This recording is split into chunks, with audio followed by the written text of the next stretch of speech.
So this is my new guitar. It's a Novo Solus F1 that was designed and built by Dennis Fano himself, and it was a gift from my amazing wife. She surprised me with this for Christmas, and yeah, I'm still kind of speechless about that, actually. But the eagle-eyed viewer among you may notice something about this guitar, which is that it's missing a neck pickup. So why would you want a guitar that only has one pickup? Why not go for the same guitar that has the neck pickup? It's more versatile, it's capable of more sounds. Arguably, it might be a better investment over time because you would think you would be able to use it for more than a single pickup guitar would. And I used to think that way. I never really understood why someone like Eddie Van Halen or Phil X or Malcolm Young or Jeff Beck, why those guys would go for a single pickup guitar. But over the last couple of years of being able to play stuff like Les Paul Juniors and Esquires and these Novos, I really start to understand it. These things do something different than their double pickup counterparts.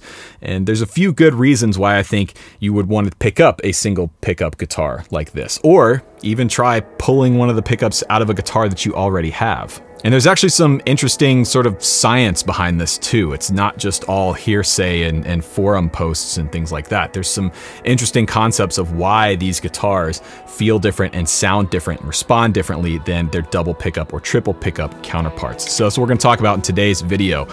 Why would you want a single pickup guitar?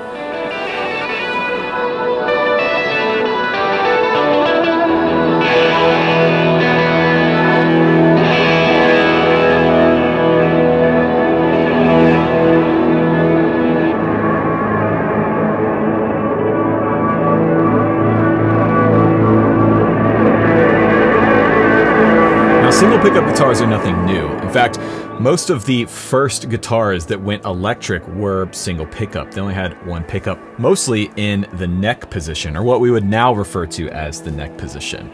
See, a lot of guitar players at the time when guitar started going electric were jazz players, and a lot of these early guitar heroes, guys like Charlie Christian, for example, made electric guitars of the time famous, and they only had one pickup. Then in 1950, Leo Fender introduces the Esquire. Now, if you're not familiar, this is not a Telecaster with the neck pickup pulled out. This is an Esquire, and these were originally the first solid body electric guitars that Fender marketed in 1950.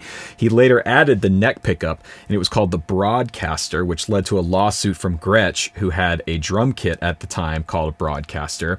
And after the Broadcaster, we get what's called the Nocaster, which is essentially the Broadcaster guitar with the Broadcaster logo clipped off the Fender logo on the headstock here. He just snipped off the decal where it said Broadcaster, so we call those Nocasters. And then he eventually came up with the name Telecaster because at the time, television was really taking off and he thought it was a good marketing move, and I'd say he's probably right. And then not long after that, Gibson starts releasing their first single pickup solid body electric guitars like the Les Paul Jr., which are killer, by the way. Now, when these guitars were first designed and introduced to the market, the single pickup thing was really an economical decision more than anything else. This guitar was cheaper to build, therefore cheaper to buy than its double pickup counterpart. The Broadcaster or the Telecaster was seen more as a premium option. Same thing with Gibson. The Les Paul Jr. models that are now revered as some of the best solid body electric guitars of all time started off as basic student models. It was a slab mahogany with one pickup, or if you got a special, it was a two pickup model. But they were initially introduced as sort of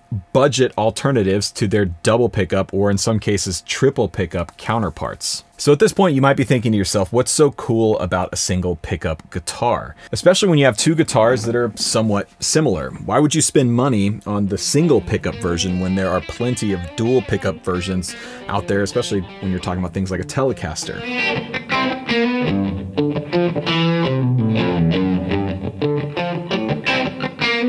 So the first answer has to do with basic physics. If you remember back to your freshman high school physical science class, you might remember Faraday's law of induction, which tells us that any disturbance or movement in a magnetic field creates a corresponding electrical field which allows electrical current to flow, i.e. a guitar pickup.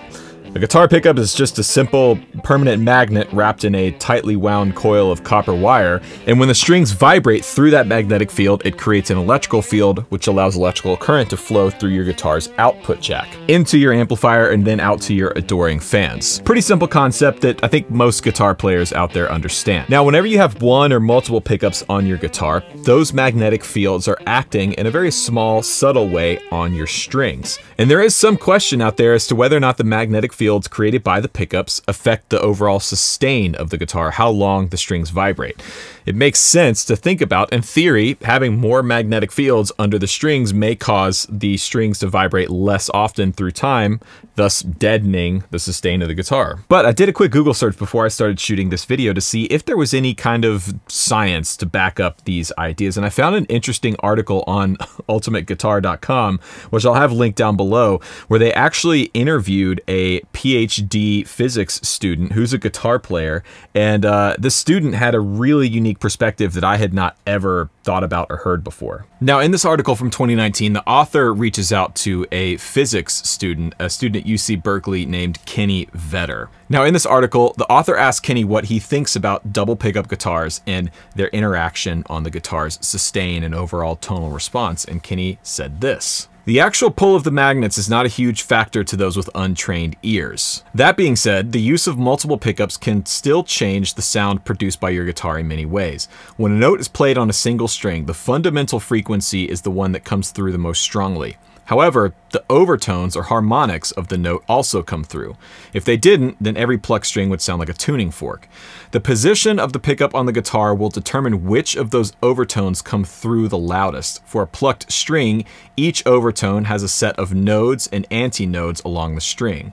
The nodes are the point at which the string doesn't move at all, and the antinodes are points where the string vibrates the most. For example, a neck pickup may be at the antinode of a C, but at the node of the second harmonic of C, which is a G. If that's true, then the pickup would only pick up the C and the G harmonic would be suppressed, which is why a bridge pickup and a neck pickup sound so different, even if you have the same type of pickup in both places."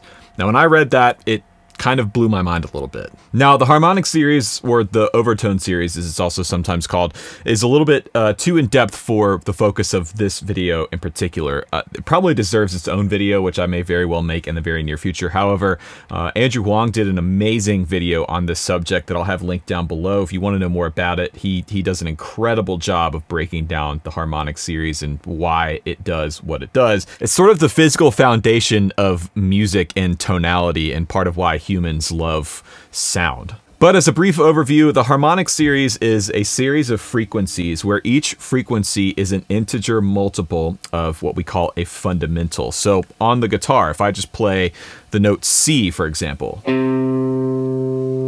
that frequency, C, we would call the fundamental. But there's more frequencies happening along the vibration of this string than just the C. Now, these harmonics, or these overtones, are part of what gives a musical instrument its tonality. And as human beings, we like that. We seek out those rich overtones. It's why we like slightly overdriven or fully overdriven guitar sounds. There's a lot of harmonic content going on in a sound like this.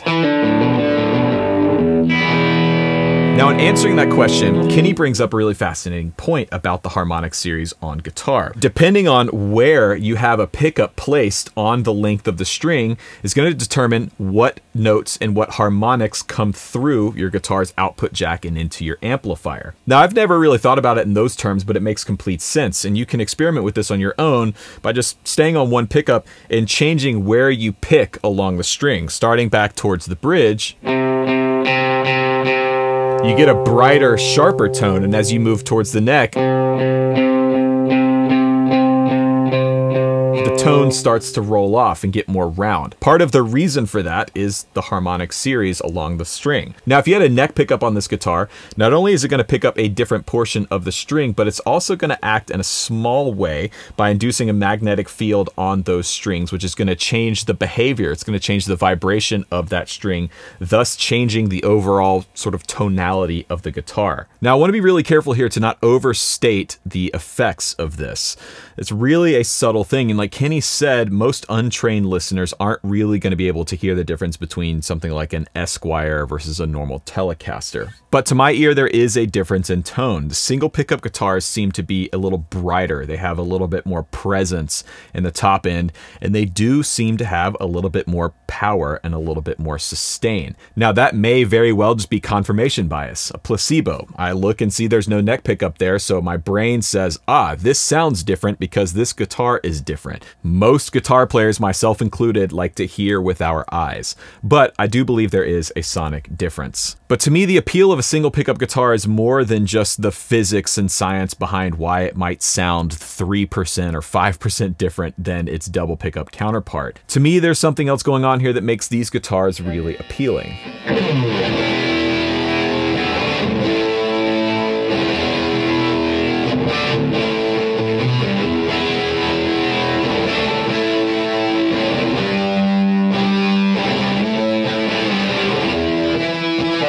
To me, the appeal of a guitar like this is the simplicity.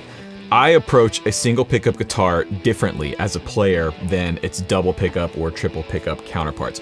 Knowing that I've only got one pickup on board, there's no switching, there's no real options to be had, completely changes how I approach my playing. It changes the decisions that I make when I'm playing a solo or coming up with a guitar part. It forces me to approach the guitar differently. It forces me to think more about where am I picking the string on the neck. It pushes me to utilize the tone and volume controls more creatively. If you've never experimented with one, I'd highly recommend trying it out. You can literally take a guitar that you already have and try just pulling the neck pickup out if you're handy with a soldering iron.